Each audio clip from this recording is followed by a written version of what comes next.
Business is all systems. It's like chess. So you start positioning your pawns, right, and your pieces in the correct way. So eventually the business just moves by itself. It's all system. Like entrepreneurs, it's just a mind. So what an entrepreneur does, they bring the idea, right, and then they find a good team that could complete and fulfill that idea that the entrepreneur has. So then from there, they set it up, and then the business, eventually starts taking off and, to the moon. But first you have to put in the sweat equity, which is basically you doing it yourself.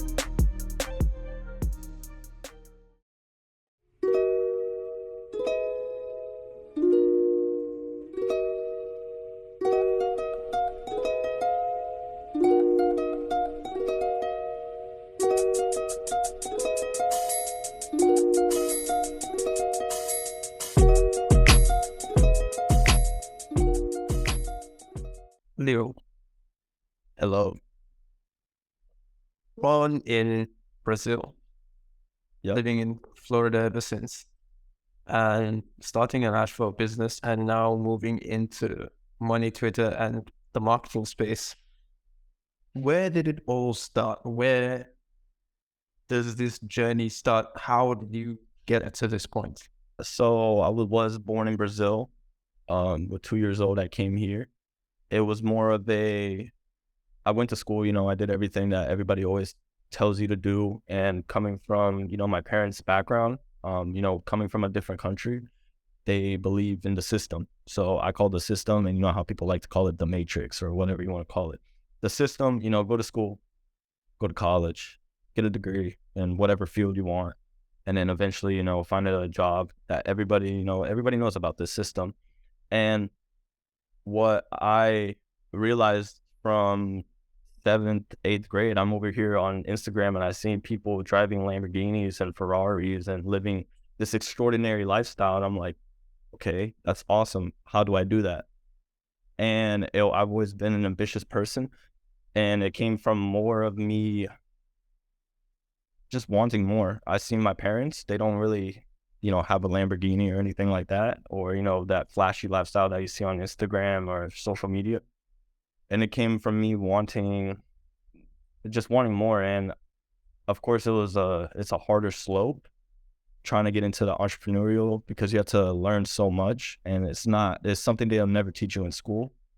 So from there, I researched a lot. I was always in class in a hoodie, very baggy clothes, just sitting down at the desk, sleeping in class, and then also being on my phone. And from, I'd say around sophomore year of my high school, I was like, 14, 15, 16, around there. I knew that I was destined for more. I knew what I wanted, and I knew that going the route that everybody's taking wasn't going to get me X results. So I knew I had to pivot. And I already knew I wasn't going to college, and I had people around me going, oh, I'm going to this college, I'm going to this. And funny enough, I remember when they were taking us from our classes, and I guess they would sit down in a room and see like what we're going to do for our future. I forgot why they were doing this, but that's what they were doing. I was into trading at that time, like trading stocks, options, index funds. And I was into that. And I remember I sat down with them, and then the lady was in front of me taking like, what do you want to do? Blah, blah, blah. What's your 5-year plan? This and this and that. And then there was a guy in the back sitting over there just on his computer. And then they were like, are you going to college? I said, no. And they're like shocked, like, okay, what are you going to do? And I'm like, I don't like telling people what I'm going to do, what I want to do, or what I'm going to do. And so I was just like, I'm trading right now, blah, blah, blah. I'm trading index funds. I think I have a future in it. I've been paper trading. I've been practicing. And then the guy in the back laughed. He's like, okay, what are you going to become rich off of penny stocks? And then, he was making fun of me. And then I looked in the back and I looked at him. I'm like, bro, like, whatever. Forget that guy. So, I go and continue. I leave the class, and that kind of motivated me to say, like, fuck these people. Like, fuck high school. Fuck the school system. I'm going to do it. I'm going to find a way. There's no fucking way. Funny enough, I did trading for a bit. I stopped because I realized like it takes a very long time to get good at trading. And my best thing that I ever did, I did 1,100 in a week trading US 30. And then I did $600 in 2 hours doing gold. And when I did that, I was like, oh my gosh, like, this is freaking insane. I just found a glitch. Like, I found a money glitch. I know what the fuck I'm doing. And then funny enough, I blew that account, and I blew multiple accounts after that, thousands of dollars down the drain. And I was like, and then I was always on social media, and then I realized I started taking into business content, reading books. My first book is Rich Dad Poor Dad, like that everybody starts, the beginner book that everybody starts. And then from there, I started reading multiple business books like Grant Cardone's 10X Rule, Closer Survival Guide by Grant Cardone, Sell or Be Sold. Literally right here, I have a whole bookshelf, but started reading those books and then finally understanding, and then from trial and error, trying to start up businesses and then failing multiple times and then finally understanding. And then I got a mentor, and then we became business partners. And then from there, just skyrocketing. So for me, it was just always, I'd say, a mentor and just consuming knowledge. And then from there, failing multiple times and analyzing what I did wrong and then going from there. And then now we're here. What was the first business that you started? First business. I think it was something online. I think it was a drop shipping store. It failed horribly. I was selling ring lights. I was selling ring lights, and I was trying to do I was doing influencer marketing. So I was reaching out to businesses. I mean, not business, influencers, and I was paying them like $50 for like a story post. Funny enough, I got like 100 like people onto it, but the website and the brand was so trash. It looked scammy. So of course nobody would buy it. Plus, like, who really needs a ring light when it could go on Amazon? And then, the shipping time was like a month to get a ring light. So it failed horribly. Failed so bad. But then funny enough, my friend was doing it with me, and he made $50 off of I forgot what he was selling, but he made $50, and I was kind of jealous. I was kind of envious. I was like, come on, man, shoot. So then I just stuck to trading for a while, and then it didn't go the best way it could. And then from there, it was like a break. And by the way, I'm young, so I'm like 20. So at this point, I'm like 18. I took a break. I fell into this. I worked for the U.S. Postal Service, so it's like mail delivery. And I worked there for like 6 months, and then I finally snapped out of it. I was like, yo, like, this is bad. There's like dudes that are 40 years old, and I'm looking around, and I was heavily into the gym at that time too. And I'm like, not even to be a dickhead, but I'm like, okay, these guys are overweight. They look depressed. You could see it in their eyes. They're tired. They don't want to be here, but they're still doing what they have to do.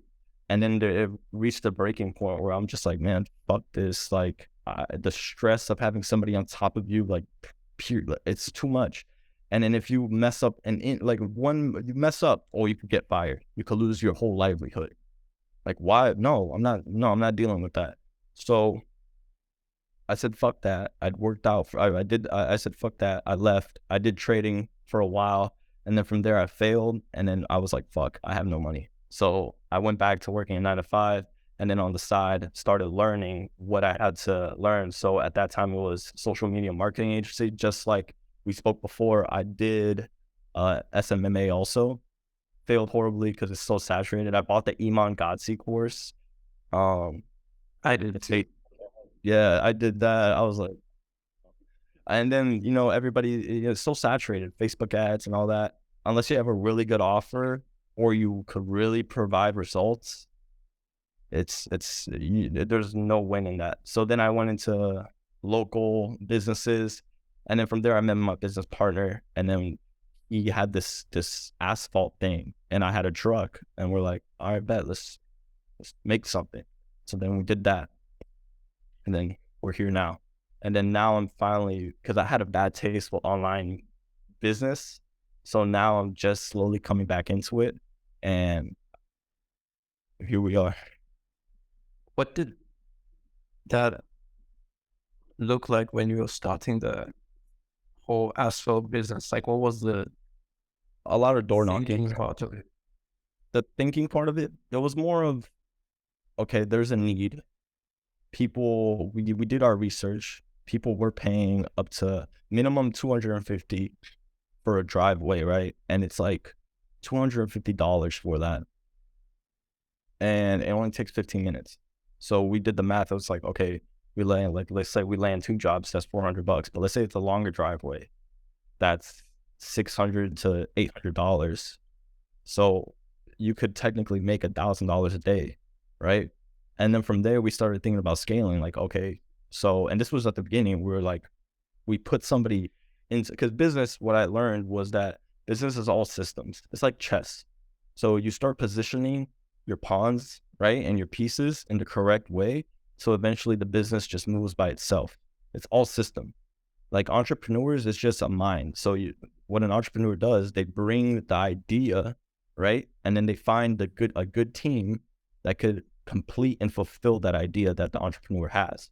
So then from there, they set it up, and then the business, eventually starts taking off and, to the moon. But first you have to put in the sweat equity, which is basically you doing it yourself.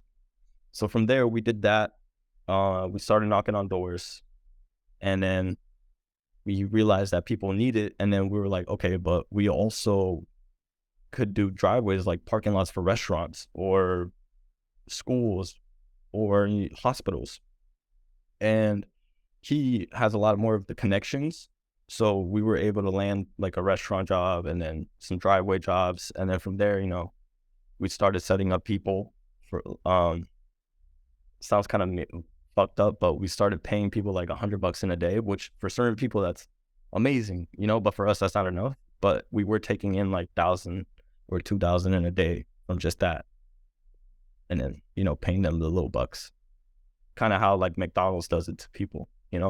McDonald's, they're bringing millions in a day, and then they give you like $9 an hour, but nobody really thinks about it, So it's the same thing with the business, but I decided to do it myself. Looking back on when you're in the online business world and now you're back into the online world, what is something that you didn't do before, or something that you didn't think of that you now keep in mind? Systems.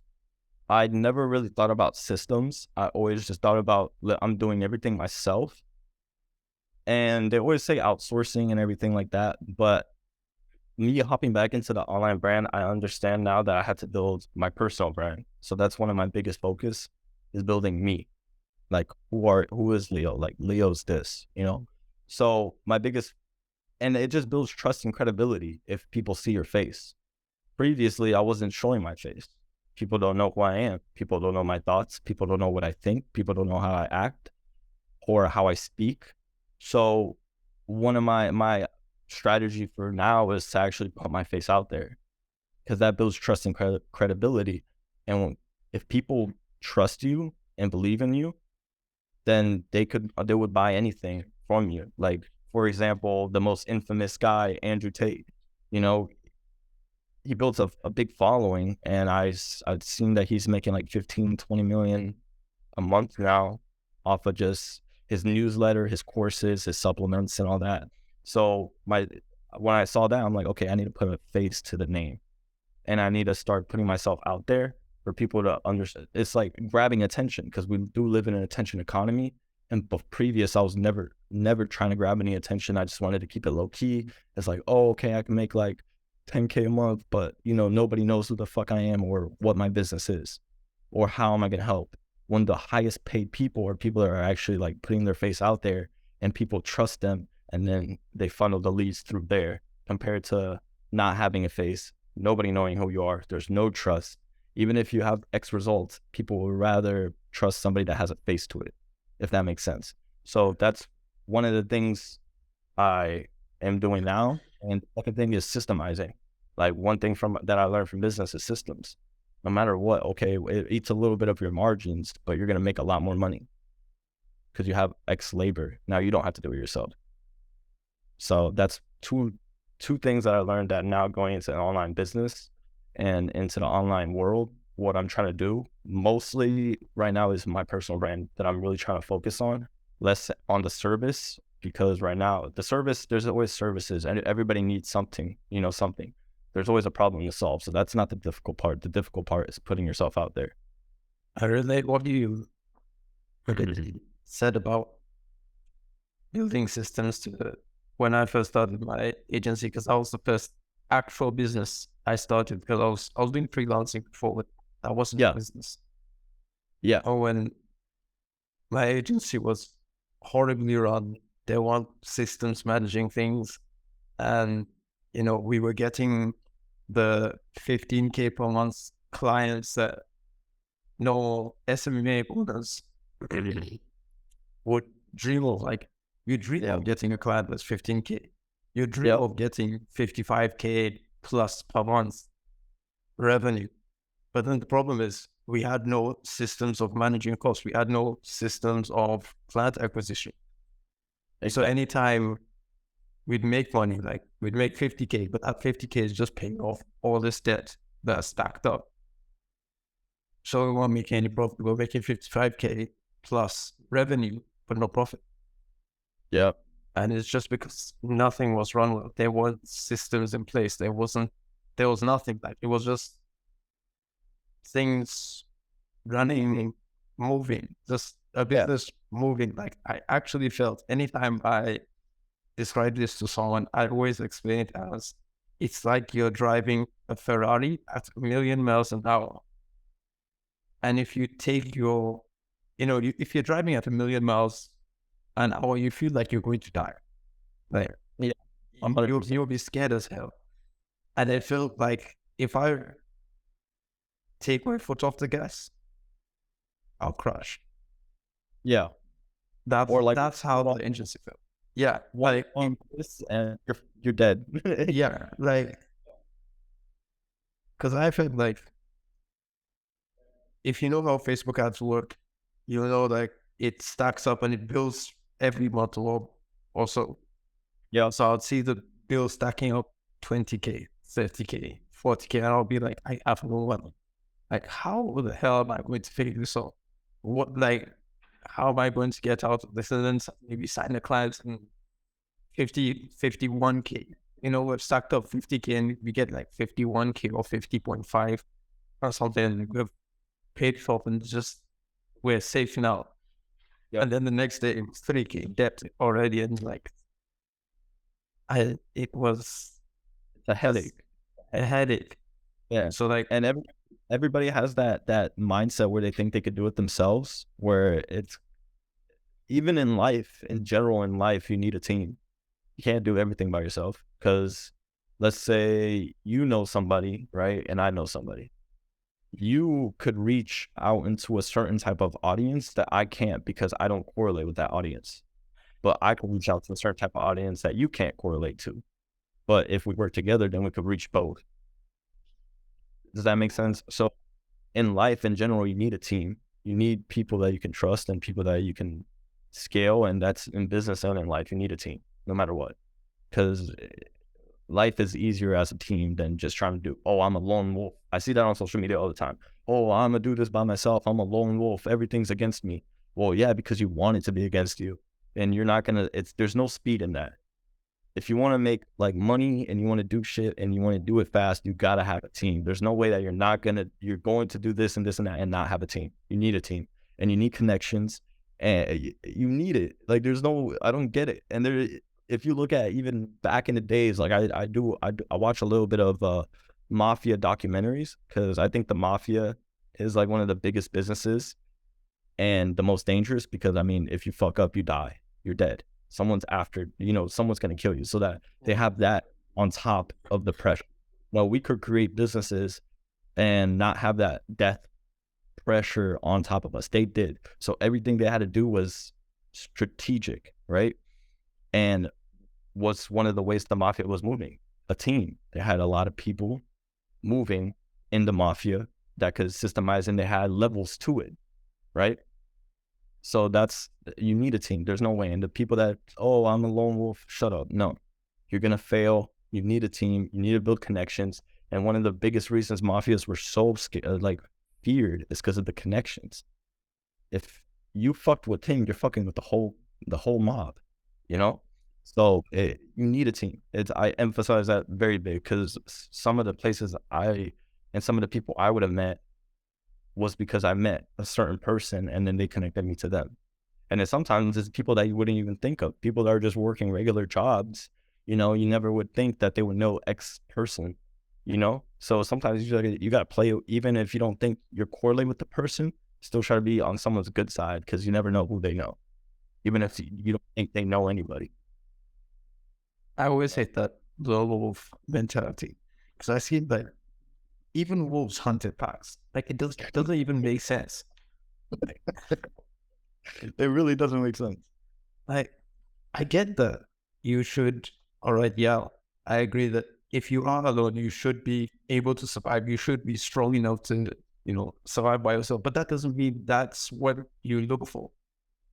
Yeah, That exactly. doesn't mean you know.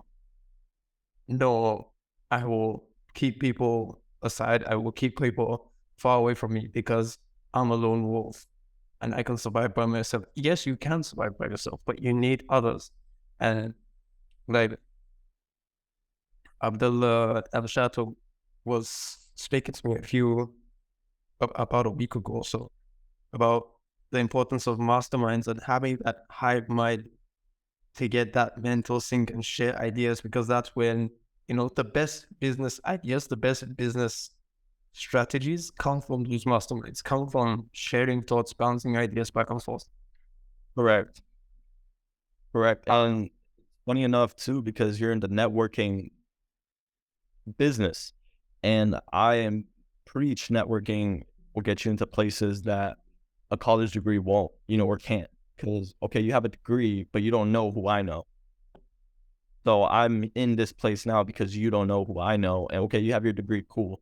You just know how to show up somewhere for 4 years. I actually have X experience and I know this person. I honestly think that if people understood the power of networking and getting good with people and understanding people and being able to be a likable person or at least a respected person, that would open up a lot more doors. Because I see a lot of these kids, they go to college. I'm saying kids like I'm not in the same age, but a lot of people my age, they're over here going to school and they're teaching X, X, and Z pointless shit unless you're trying to become an actual, important person like doctors, because we need doctors, whatever. But I see a lot of these people, they want, they're going through this, but they don't understand that, okay, let's say you get your degree, let's say you want to get a sales job. I know this person, now I could get into the sales job. You can't. Okay, you have your degree, but I know him. He doesn't like you. I'm in. So I honestly think networking is so important because it really can get you into places where money can't buy, and your degree can get you in. So What would you say is the networking source? the sauce of networking, smile and look people in the eyes. I've walked into places where I don't even know anybody and I'm just smiling and I look them in the eyes and I nod. That's it. That's all I need to do. And then the next day I show up again. Like I could go into any club in my place, in my town, and I go in there for free. Like walk right in, boom. Oh, that's Leo. I know the whole security. Boom. But now people over here are waiting in line, like, and I'm over here just cut through, walk right in. Don't care. I walk into into the cigar lounge, boom. Yo, a free cigar. I walk into the hookah lounge, chill, boom. All the people come in, the normals come in, the people that are always there, they come, say hi, boom, boom, boom. And it's like, and I could do that in 3 days. In 3 days, I was able to create a network of people that, that could come and say what's up to me, that like me, just because I smile and I look people in the eyes and I treat them with respect. That's all people need and ask for. The multimillionaires that I've met is just off of like handshake, smile, and then shut up, and just talk to them like a normal person and stop trying to think you know everything. You don't. You don't. I mean, for sure, give your opinion and what you think, and then by asking in a way where people will be like, it's more of a question, like, so what do you think about X topic? Oh, I think this, and that. What do you think? Always ask somebody what they think. People that feel important. People like to talk about themselves. So honestly, it's just understanding the human psychology and how people operate. And then when you understand how people operate, you could use that to your advantage. You don't have to be the most likable person, but if you know how people operate, most people will like you. And then from there, just law of reciprocity. I don't know how to say the word reciprocal, something like that, where you give something and now somebody feels indebted to you to give something back, right? So offering a drink, hey, like when I first, when I was at this club, this security guard was there, and I was like, hey, bro, you look tired. You want a drink? You want a Red Bull? Boom, bought him a Red Bull, gave it to him. Now, anytime I see him, he's always happy and he lets me right in, you know, because he feels indebted. Like it's showing appreciation. And people want to feel appreciated because a lot of people walk through life not knowing who they are or what they want, and they feel like they're nobody because they don't have the confidence in themselves to go out and speak. And so it's just understanding humans, and that is the most important part of networking, because networking is humans. You need to understand humans to network. So Now, if I was a 16-year-old kid, just dropped out of high school, maybe just even finished high school, I have no high income skills, I have no business, I have nothing, starting from scratch. And I wanted to get into networking, I wanted to build a powerful network of high value people. What would you tell me to do? Because I know there are two opinions mainly that I have. There's one from Iman Katsi where he says, don't focus on networking, focus on your business, focus on developing yourself, and networking will automatically happen. And then there's another opinion of a guy called JP, who I've spoken to a couple times, who says you should put yourself in positions to network with high value people. What do you think I should do as a 16-year-old? honestly, I think they're both right in a certain sense. I honestly think Iman, become important, yes, but I honestly think like what he said about developing yourself, correct. You need to develop yourself before you even try to do anything. Develop yourself, focus on yourself, go to the gym, get a physique, because appearance is everything. Okay, you're wearing Christian Dior, but you're fat. It doesn't matter. You look horrible, all right? Hygiene, look good. It's honestly, I'd say go to sales, because that's what sales is. If you appear well, dress well, speak well with conviction, you could get anything in life, right? And on top of that, JP, get into networking, positioning, 100%. I don't think people understand that positioning is a skill. If you're able to position yourself in the right rooms, I always think like this: positioning your mindset first, because your mindset needs to be in a position where you're thinking in a way as an entrepreneur, as a businessman, or somebody that's a high value person. So you need to position your mind. And then from there, you need to position your friends, the people around you. Okay, if you're hanging around losers, you're going to be a loser. Of course, everybody knows this, but nobody fucking thinks about it. They hear it and they're like, yeah, that's true. And then they continue on with their life. Stupid. No, start hanging around high individual people that actually have a purpose in life and aren't just saying it, but are also actually doing it. And then from there, going into places where high individual people would be and talking to them, or, just being around that type, because no, you don't have to go straight up and approach the person. You just have to be around them. That's it. Because somehow, one way or the other, you're going to eventually end up talking to them. So I do agree in both points. You do need to develop yourself, and you do need to position yourself. So both are kind of right. I would go more with JP more than Iman, because from my personal experience, networking has put me in a way better place than anybody else. Or I mean, just sitting in a room and typing away, it's not going to work. You need to talk to people. And on developing yourself, and how are you going to develop yourself if you don't have social skills? Because you're just sitting in your room all day. No, you need to go out and talk to people. You could have 100 million in the bank, but if you're socially awkward, it doesn't mean shit. You're fucking weird. Nobody wants to talk to you. And then you will never have any business. And the only way to, build yourself is by going out there. Like Iman, I know he said 16 years old, he was going out to clubs and trying to talk to women. So, you have to go out there and do it. So, what I would say is start hitting the gym, first of all, if you're not work out, because that'll boost your confidence and your appearance. And no matter what you want to say, appearance is everything.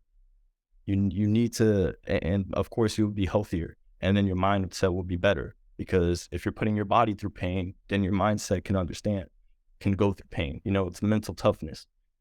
And then I would say get a sales job, because speaking is very important. If you don't know how to speak, you're fucked, because speaking is so important, because it shows high intelligence. If you know how to process and speak in a manner that conveys your ideas to another human being, you're a very powerful person. I always like to make this example where Alexander the Great, Genghis Khan, Julius Caesar, all these great conquerors, they were awesome, cool, right? Cool, whatever. But they didn't go out and conquer by themselves. They had an army. So they needed to know how to speak in a way to motivate and influence other people to go and charge at gunfire.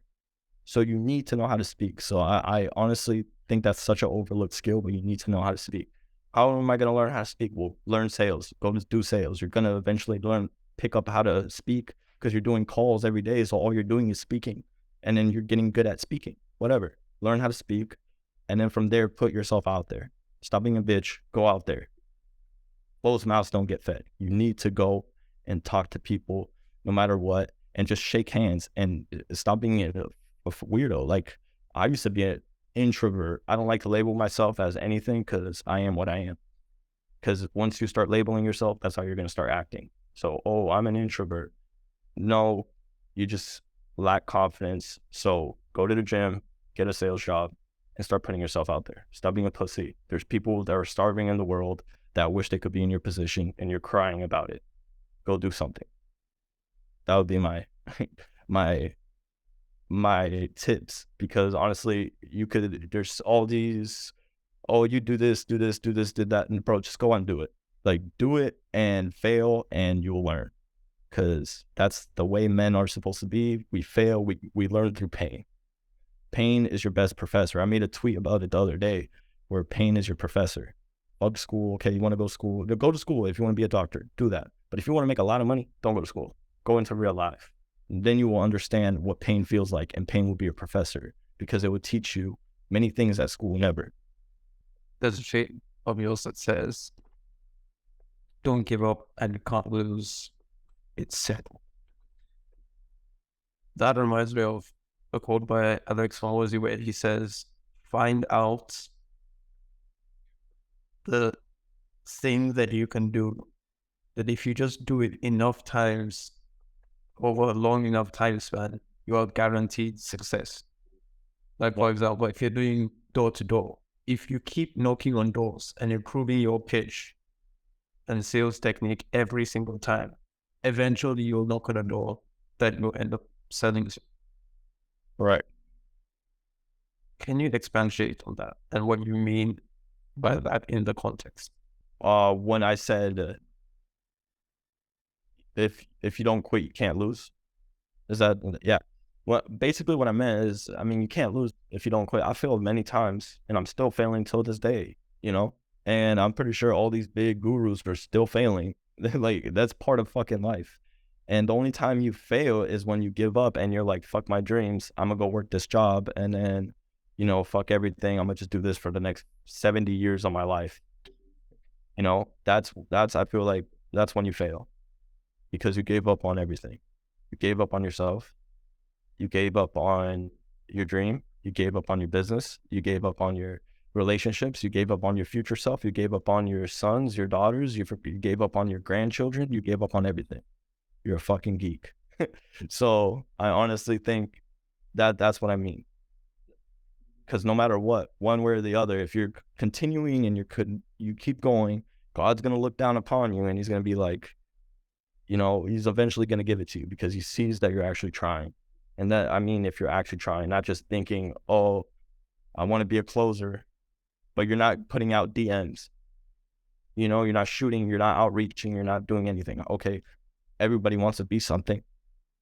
Shit, everybody wants to be something, but it's the action that's what's going to get you results. So failure is a part of the process. I like to think of it, the more I fail, the better man I become, because the more pain and the more failure, the more lessons. And the more lessons, the better you're going to become, and you're going to know how to maneuver around certain things. So that's what I mean. It's very simple. It's not easy, but it's simple. Life is very simple. It's not easy, but it's simple. Like getting a six-pack. It's not easy. It's simple. Calorie deficit, cardio, lift weights. get enough sleep, done. Clean diet, done. Simple, not easy, you know? Getting to start throwing up 400 pounds. Simple, eventually, put on more weight, put a little bit more weight, put a little bit more weight, put a little bit more weight. Simple, not easy, you know? So, of course, everything's not going to be easy in life, but it's very simple. What would you define as failure? Ooh, that's a good question. What I would define as failure. What I would define as failure is, well, there's two contexts. Failure as in you're continuing to go, but you didn't get the outcome you desired. So that could be counted as a little fail. Let's say we got this client, I got him on to the call, but we just weren't able to close. That's a fail. But you're still going. And then there's a second one where you completely failed. You gave up. You're done. Let's put it into fitness. You started 2 months, you're doing amazing. You're going to the gym 6 days a week, you were eating right, you're doing this, but then something happened and now you stop going, you failed. And then you stop completely. You go like this and then you just done. That's in that sense, that's failure. But in the sense where you are working out, you bench 185 and then you go for 225, but you fail it. But you do 185, you're benching it, you fail. You go for 225, you fail, but then the next week you go again and then you succeed. So there's always two senses. There's complete failure, and then there's the sense of a little setback failure. So the worst one is the second one. Don't, and then completely stop. That's the worst one that can happen. What failure have you learned the most from? I'd say my failed businesses, because I always you on social media they say, oh, you make 10K a month, and then when you realize how hard it is, and you're like, fuck, they make it seem so simple, and then you go and then you lose clients, and then you lose relationships, and then everything just goes to shit. You lose your employee, and it's like, fuck, and then everything just goes to shit. Now you're out of business. That I'd say it is the biggest failure, and that's when you have to go back to the drawing board and actually look at it. Okay, so this is what I have to do next time to make it better. And I feel that I'll take that as a win, honestly, because if you're able to fail faster and understand what's wrong and then going at it again, you're going to win faster. So if the faster you fail, the faster you're going to win, if that makes sense. Yeah. Was there like one event, one failure or setback or whatever you called it that happened in your businesses? I have to think. I'd say, I think it was on my Facebook ad agency. I actually had like 2 clients and I had a media buyer, and everything just went to shit. The media buyer just disappeared, stopped texting, ghosted me, and then the clients weren't happy, and then I had to figure out how to do it, and then I was trying to figure out how to do it. It went to shit. And then both of them left, and then I was back to square one. And then I did more researching and, finding out the best. Like I said, it's like a business, boom, fail. Like my employees left, and then my clients left, and then I'm back to square one. And now I had to figure out what the fuck to do. And from there, I decided to pivot. And then from that sense, after that happened, I went out. By God's grace, I met someone. And then from there, we became business partners. And then from there, the asphalt company came in. But from there, the failure, if I didn't fail, I wouldn't know how to maneuver on my next venture. So that event of me, starting the agency and losing my clients, and then from there losing my employee, and then going back to square zero, and then I'm over here bragging, and then everything went to shit. You know how freaking much that hurts my ego when you're like, yeah, I'm doing this, and then the next freaking week or two you're like, so how's that going? It's like, well, it sucks. It really sucks, and it takes a hit to the ego. Like I've I wouldn't say it was a failure, but I remember when I was going for this sales job, I got arrested on the day of the interview. So I got locked up. I went to jail for street racing or whatever. Um, Locked up, went to jail. But then the next day, I thought I lost everything. I thought I was like, dang, I didn't get this. I wasn't able to get this sales gig. Everything failed. Everything sucks. And the next day, I was able to eventually land it. And the funny thing is, he was like, wow, so you actually got arrested for, coming to my interview. That shows guts. That shows ambition. And then from there, I was able to get it. So, from failure to success. So every time you fail, there has to be some success. It's the yin and yang, you know? So that's what I would say would be my event. What was happening internally when, the agency was crumbling? Frustration, anxiety, um, thinking about, I'd say mostly of the outcome of what people would say. More of like, shoot, like I need to be this. This is who I think I am. And also internally, people see me as this, but then I'm over here like at that moment, I'm like, shoot, I'm down here now. And from there, I also realized that it's fuck everybody. It's like social media. People put this picture up, but it's not what they really are. So from there, I also learned to stop giving a fuck about what people think and giving a fuck about what I think of myself. And from there, under, understanding what failure feels like, understanding that how that really sits on me, and getting comfortable with it, because you have to be comfortable with it. So when I finally got comfortable with failing it, and in my mind, my mind's racing 100 miles per hour. I could barely fucking sleep because I'm over here like, shit, I got clients and I can't fulfill all their service. And next thing you know, they fucking leave. And then it just sucks. It takes a hit to my ego and to me and to my pride and to who I think I am, and me thinking I'm this when I'm really not this yet.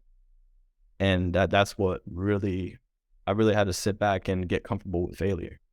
What was something that you learned from seeing that agency crumble, seeing your media buyer leave, and then seeing your clients leave as well, and then everything just going down, ego gone? Be grateful. You have to be grateful for every minute, and no matter what, anything could go to shit. No matter how good everything looks, like, there's big companies like Carvana that went bankrupt, and it's a multi-million-dollar company. There's big companies that always go bankrupt. So in business, not everything is set in stone. It's not you do this and now it's this forever. You're dealing with people. People are emotional. Humans are emotional creatures.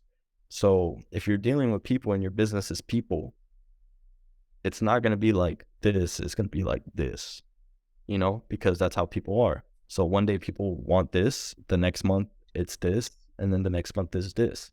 So you got to understand and always have a plan. You got to play it like chess. You got to be like, okay, if I do this 5 moves ahead, what can I do and how can I prevent? You got to make solutions for every scenario and for every outcome or every move that you do also. So every outcome, scenario, and move that you make, you got to think ahead. Speaking about chess, Andrew Tate has a quote. I'm going to paraphrase because I don't know exactly can't remember exactly what he said. But he said, in every event, no matter how bad it is, there's always a next best chess move. There's always a next move that's going to be the best possible move that you can do. Luke Bellman also says something similar. He says, an amateur chess player makes his moves based on the position of the pieces on the board. He looks at the board and says, where are my pieces? Where are the opponent's pieces? And makes his moves based on that. Whereas a grandmaster would make his moves based on the direction that he wants to take the game in. How would you suggest, or what do you use to find out what your next best chess move is? What I would use to find out what my next best chess move is, honestly, if foresight, if that makes sense. I mean, you can never be really completely correct with your vision because, like I said, humans are emotional creatures. So you might want to do this, but they don't want to do that, you know? So from everything, I would say think in every possible way, solution, outcome, variable, and every single possible thing that you could think of in your mind. Because like grandmasters are, they think 15 moves ahead. They think way before you even make a move, they already thought about the move and they already think about everything. So which the best thing you could do is try to think about every single possible scenario if you make that move. And every day, honestly, think about, okay, if I make this, what are the outcomes? What's the yin? What's the yang? What's the positive? What's the negative? If this goes left, what am I gonna do if this goes left? If this goes right, okay, this is cool, but now what? So it's always thinking about now what? If you got to prepare for all the negatives and all the positives, you got to think about every single scenario. And sometimes you can't predict every single scenario, but you could try your best. And if you could just at least try your best, you will have a lot more success than a lot of other people. Because a lot of Oh, people, they don't thinking ahead. If you correlate that to everyday people and everyday life, a lot of people just go with the flow. They just, oh, I'm gonna do this because these people want me to do this, and just go with the flow.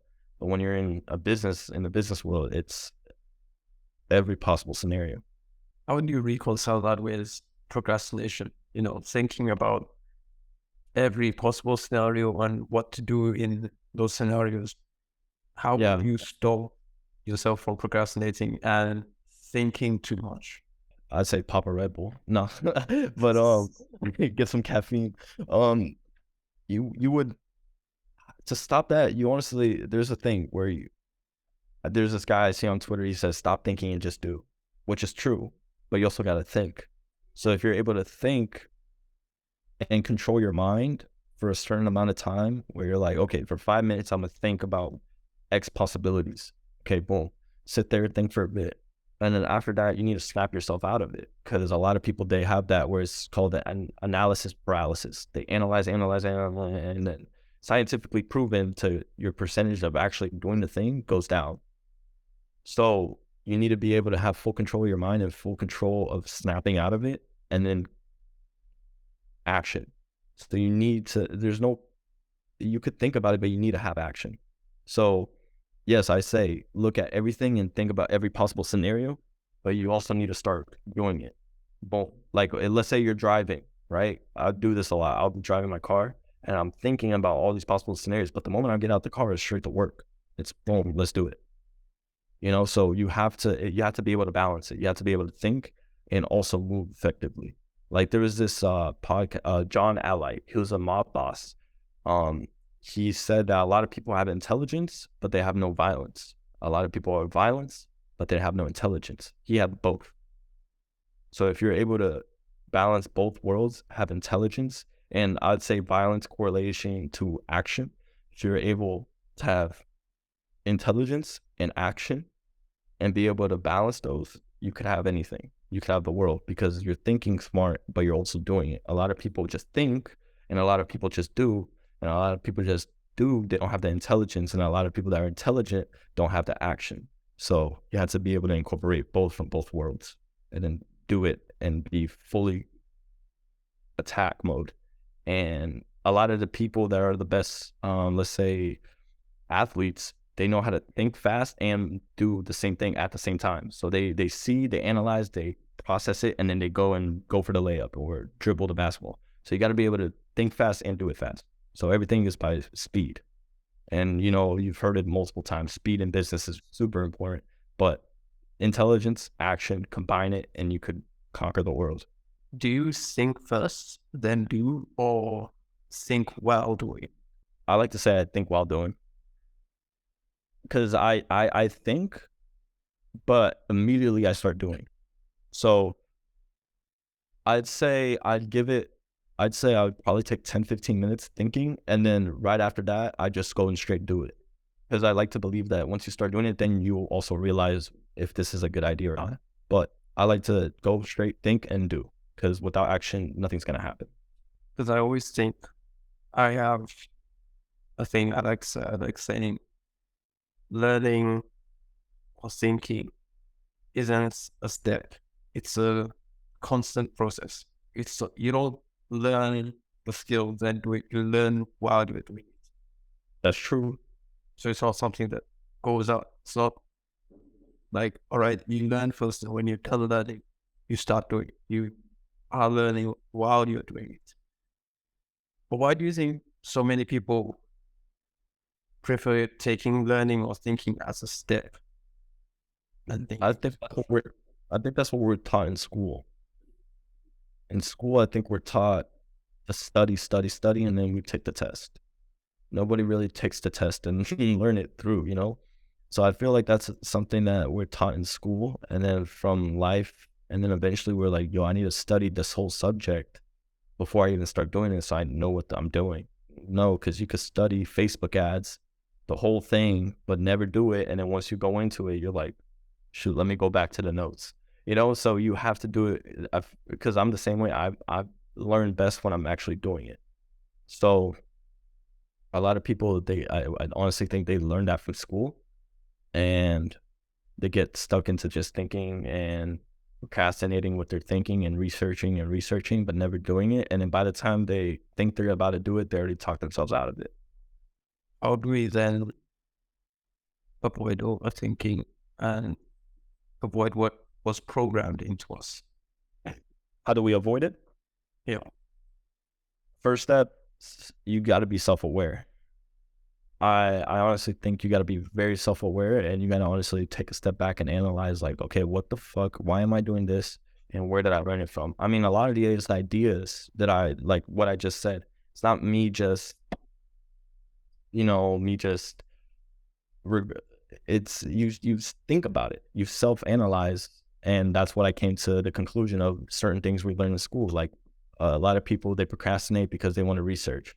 Why do you want to research? Because I mean, of course, if you have common sense, back in school, you have to research before you take your test. You have to study the subject before you take your test, and so you could be known about it. Even though, let's say you were to get a degree and then you go and get a job, but they want experience, but you don't have experience. But you have a degree, but you don't have experience. We can't hire you if you have no experience. It doesn't make sense, right? So I honestly think the first step is being self-aware. You need to be self-aware of your mind and why you do certain things. Like, why do you stay in bed longer than you should after you wake up?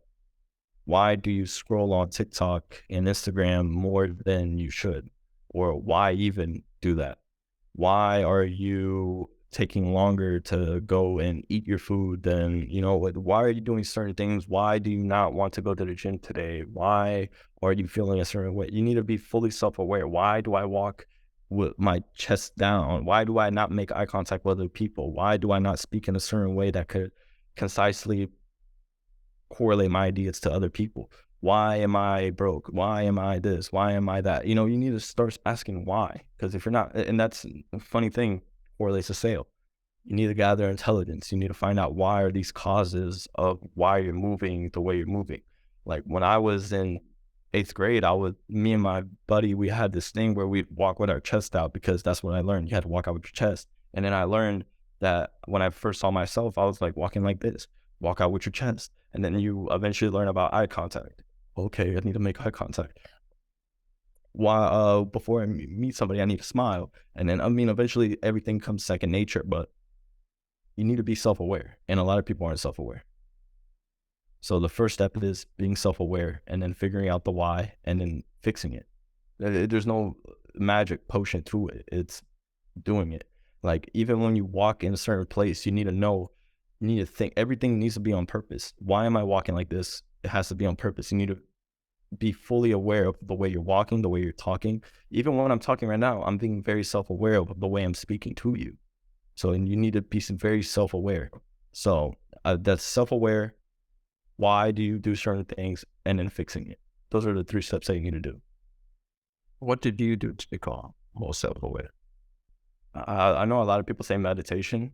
I'd say, meditation does, I guess, help with taking back control of your mind. But I'd say being more self-aware is literally, I don't know how to explain it. It was just me. I guess like I would watch videos and then people would say this, and I'm like, wait, am I doing that? Oh, and then also looking at other people and seeing, okay, this guy's cool. Why is he cool? Okay, look at the way he's talking. Oh, he's using his hands. He's talking with his hands. Oh, okay, okay. Oh, well, he's speaking this way. He's projecting his voice. Okay, am I doing that? Doing that. Okay. And then, once I got into sales and I understood projecting your voice and speaking and not saying once you stop doing that, then I became more self-aware with the way I speak, and then also presenting yourself, because like we were talking about networking, everything is appearance.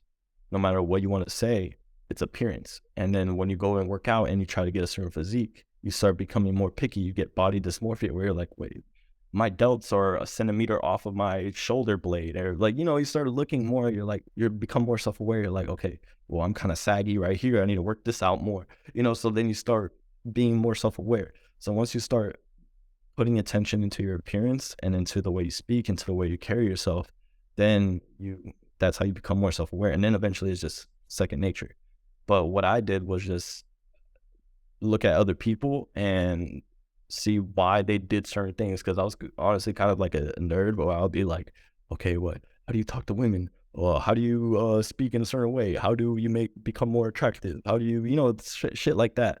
So once you start because then you start looking at these videos and you're like, okay, so this guy does this, this, and that. And then eventually, you try to implement it, but it doesn't happen. And then eventually you slowly gain confidence, and then it's just second nature. But it all came from me just analyzing other people.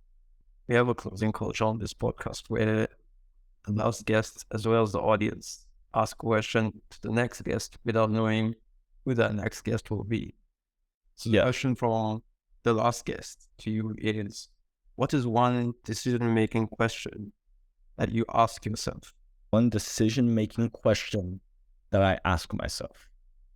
And the context behind this is, like, what's one question, one thing that you ask yourself to qualify every decision? Like, for example, we were speaking about how Jeff Bezos has the question of, will this improve customer experience? And he asks himself that on basically every decision he's going to make in relation to Amazon.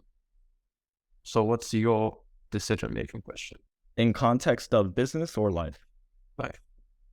Life. My decision-making question would be, what's the benefit towards me?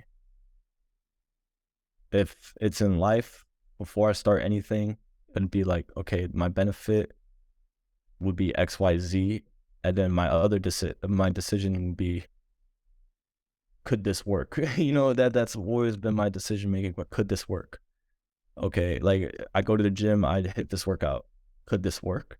Could I actually gain muscle from this? Okay, could this work? If I eat this certain type of food, could this work? Okay, if I start doing this, this, and this, and that, could this work? Would people like it? And if from going from could this work and it says, and I go, yes, this could work, I'm like, okay, we're doing it. If I say, could this work? And I'm like, no, I'm not doing it. So it's always, could this work? That's always been my decision-making question. Could this work? How long has that been your decision-making question? Since I was probably 13, 16, like a teenager, like a little kid. It's like, could this work? I honestly think it was when I first started trading, when that was my first kind of, I guess, business venture, where I would look at it and I'm like, man, could this work? Could I actually make this amount of money? Funny enough, I was able to do it, but I sucked at it. But, I made some good money, and I'd be like, could this work? And then from there, that's when that just kind of compounded to every decision I make. I'm like, damn, could this work? Okay, it could work. All right, let's do it. Like, even before I even started working out, and I've been working out for 2 years now, consistently, like 6 days a week. Like, I don't miss a day. If I miss a day, I make it up, So for 2 years, I was always like, okay, could this work? If I do abs this day and then I do it twice a week, like how everybody said, could it work? All right, let's do it. Boom. If I eat this certain type of way, could this work? Okay, yeah. All right, boom. And then it's always been like that. Could this work? I feel like that's a good final decision-making question anyone could ask. It's, could this work? Like, when, you know, someone thought of a light, they were like, could this work? Oh yeah, okay, that could work. After, you know, analyzing all the information they had before, it's like, okay, could this work? Yeah, okay, it could work. Let's do it. But it's always the action afterwards. So, question from the audience. Let's do it. If you could go back to speak with your 18-year-old self, what advice would you give him? Put yourself out there more. Because I'd say that because I honestly think if I put myself out there more, I would be in a way better spot. Like I would get there faster, I'd say, because I'll learn a lot more. Because once you put yourself out there more, it's uncomfortable, and uncomfortable is where you grow. So a lot of people are, like I say, introverted. They don't want to be put out there. They don't want the attention. They don't want the backlash that happens with gaining attention. They don't like people looking at them and what people would say. Fuck that. Fuck what everybody would say, because at the end of the day, nobody cares. People deal with their own bullshit. And at the end of the day, when you have more eyes on you, that's better, because now you can make money from that. So I always say put myself out there more, because if I put myself out there more, I'll gain human skills and social skills faster, and I would have been through failure faster, which failure, you know, like we were talking about, failure will get you to success faster because you learned faster once you failed. If I put myself out there more and I failed and I wasn't so scared, and, you know, I just went through pain and pain would be my professor, and I just did everything and put myself out there, I would achieve everything a lot faster than wasting time, because time is so valuable. Leo, it's been great having you. It's been great speaking to you. Where can the people watching find you? They could find me on Twitter and Instagram. So follow me on Twitter at Leo Dionysios. I mean, I'll probably send it over to you. And you could find me on Instagram at Mr. Leo Santos. That would be my Instagram, Mr. Leo Santos. And then you can find me there too. That's where people can find me. Thank you so much for having me on this podcast. I'm very grateful. It's my first podcast ever. Thank you so much for having me on it, man. It's been great having you, bro. I appreciate your time, taking the time to record this episode. I appreciate your honesty and transparency, telling your story, telling what you've gone through on your journey and the lessons you've learned along the way. Appreciate you. Thank you, brother. Thank you.